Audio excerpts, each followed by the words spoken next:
Joseph Goebbels, the Nazi propaganda minister, said that the bigger the lie, the faster it will spread. Well, somebody has fabricated a monstrous big lie that Israel had something to do with Charlie Kirk's horrific murder. This is insane. It is false. It is outrageous. Charlie Kirk was a giant, a once-in-a-century talent who defended freedom, defended America, defended our common Judeo-Christian civilization. Charlie loved Israel. He loved the Jewish people. He told me so in a letter that he sent me just a few months ago. One of my greatest joys as a Christian, he said, is advocating for Israel and forming alliances with Jews to protect Judeo-Christian civilization. He encouraged me to make the case directly to the American people about how vital Israel is to U.S. national security. He told me, the Holy Land is so important to my life, it pains me to see support for Israel slip away. Now, if Charlie disagreed with a policy of mine or a decision here and there, not only did I not mind, I welcomed it. This is the essence of Charlie. This is the essence of a free country. It's exactly what Charlie stood for. And I knew that his suggestions always came from the heart, from his love for Israel and from his love for the Jewish people. A few weeks before his death, I spoke to Charlie. I invited him to visit Israel again. And sadly, that won't happen. Now some are peddling these disgusting rumors, perhaps out of obsession, perhaps with Qatari funding. What I do know is this: Charlie Kirk was a great man, and a great man deserves honor, not lies. Rest in peace, Charlie Kirk. May your memory be a blessing. Charlie Kirk wrote in his last letter on May 2nd, and it wasn't to a friend and it wasn't to just a follower, but to the actual Prime Minister of Israel, Bibi Netanyahu.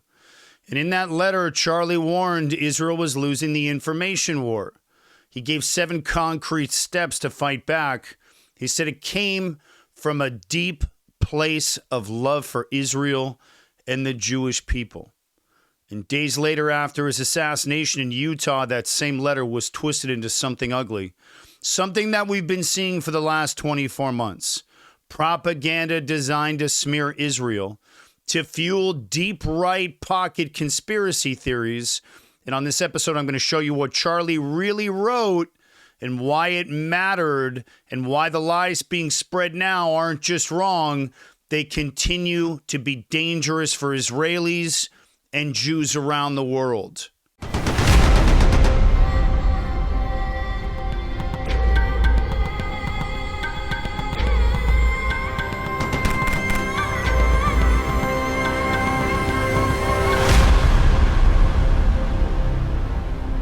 Charlie Kirk wasn't just some commentator. He was one of the most influential conservative youth leaders in America.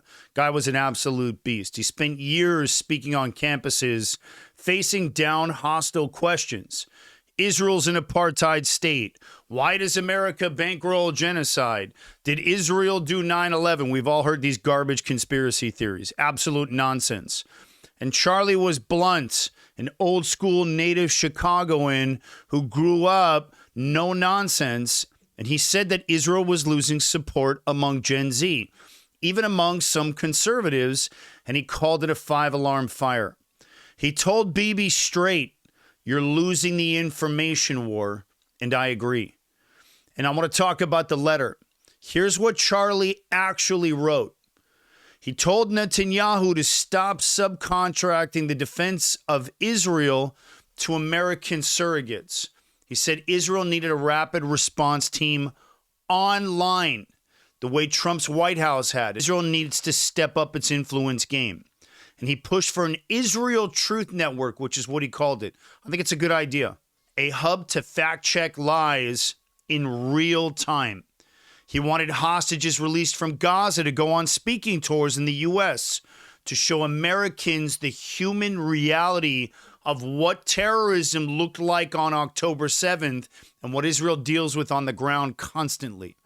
He wanted Israel to highlight ordinary citizens, Jews, Arabs, Druze, talking about what they love about the country, a campaign he called, Dude, You Got Us Wrong.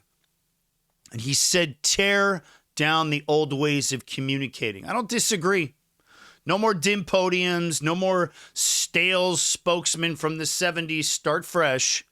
Fight where the war is actually being waged. On TikTok, on X, on Reddit, and on the feeds where Gen Z lives. Very smart. And Charlie also told Netanyahu to do a better job explaining the threat of Iran going nuclear. He warned that even among conservatives who support Israel, there's a real concern America could be dragged into another quagmire. And if Israel doesn't communicate that threat clearly, support will continue to erode further. And finally, Charlie urged, bring in younger, first-person Israeli voices to speak directly. Ordinary people, real stories. And that's how you beat the propaganda. Not with talking heads, but with authenticity. And as someone who's been a talking head myself for 2 decades on Fox News, and someone who now has a podcast in my own show, I completely agree with them and I understand. The internet is for this generation. The clips and the reels that I cut and that I post on social speaks to that Gen Z. The news speaks to the older generation who understands the threat of Hamas and the threat of terrorism, and they're old enough to remember September 11th, but we got to remember this generation of kids has no connection to 9/11. They have no connection to old school American values. So splitting the two, I agree with Charlie 100%. You need the pod for the younger generation and the reels and the TikToks and the Reddits for the younger gen. And you need that older news to be able to speak to the old school conservatives who understand the threat of terrorism. Now, I want to talk about what it all meant. Charlie wasn't criticizing Israel from the outside. He was standing in the gap. Like we say in Hebrew, filling in that gap. And he was telling the truth as he saw it because he loved Israel. And he loved Israel enough to be brutally honest. And as Israelis, I can tell you that we appreciate that. That's the way we are. And he reminded Netanyahu, this is my opinion, if you lose the narrative, you eventually lose support in America. And without America, Israel stands alone in the most dangerous neighborhood in the world. And he ended with this line. Let me take a minute and tell you guys about something incredible that I'm building and why I need your help. It's called Gideon. It's the first real-time AI-powered threat detection system for law enforcement and schools. It scans the open web, social media, Discord, Reddit, gaming chats, and flags violent signals before they explode. We're talking about radicalization, grievance buildup, martyrdom language, the exact warning signs we've seen before Uvalde, Buffalo, and the D.C. embassy murders. And right now, there's no system catching it, so I'm building it. And I'm asking you, my audience, the people who care, to help me fund it. Every dollar goes directly to engineering, law enforcement deployment, and getting this into schools and across law enforcement agencies across the country. And so if you've ever asked, why didn't they stop this? Or how come they didn't stop this? This is the answer. And if you're one of those serious guys out there watching this and you're a fan of the show, the ones with the capital, access, reach, the network, and you want to partner with me to seed this mission, I want to hear from you. Reach out to me. Click the link below and reach out directly if you're one of the big dogs. I'm building the system that stops the next attack before it starts, and it's called Gideon. Appreciate you guys. And I'm going to give it to you exactly as he wrote it. The Holy Land is so important to my life. It pains me to see support for Israel slip away. And that, in my opinion, was true love. And that letter that he wrote to Netanyahu, in my opinion, was a love letter to Israel.